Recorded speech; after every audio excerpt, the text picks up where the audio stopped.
In the meantime, Chinese permanent representative to the United Nations, Liu Jieyi, made an appeal at the Security Council meeting, where the resolution urging the end of Israeli occupation failed to be adopted.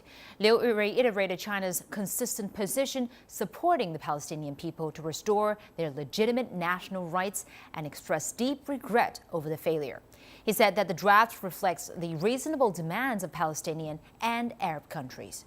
And for more on this, joining us now in the studio is our correspondent Roy Rottenberg, who is live there from Tel Aviv. Roy, of course the vote cannot be voted on without key support from the United States as well as Australia, as well as other developed countries such as the UK.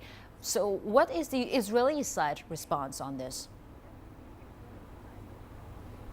Well, the Israelis never saw this as a vote of whether or not that it would actually pass, but more rather a situation of would the U.S. be in a situation where it would be forced to use its veto, and the Israeli Foreign Ministry launched a very aggressive campaign trying to ensure that would not happen. The U.S., of course, very closely aligned with Israel, and Israel wanting to ensure that its ally wasn't placed in that rather uncomfortable and confrontational position, and that is exactly what happened, with 8 votes voting in favor, 1 vote shy of the 9 needed to vote in favor, which would have forced the U.S. to use its veto. The U.S. was instead able to simply vote no, and the vote failed anyway. Now, Israel seeing that as a victory here, and of course following those comments made there by the Israeli delegate at the UN. This is the sentiment that you're hearing echoed here, that the Palestinians cannot go about their unilateral actions, that they must return to the negotiating table following the collapse of U.S. brokered talks back in April. And they're also painting this as a big divide between the Palestinians seeking support from Europe following failed support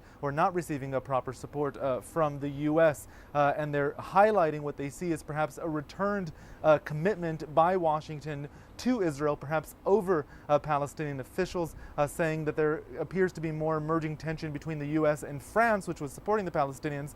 And for the first time, some of the criticism they're seeing is not coming towards Israel, but rather towards the Palestinians and the French. And they're saying this, of course, is a good sign as far as they're concerned.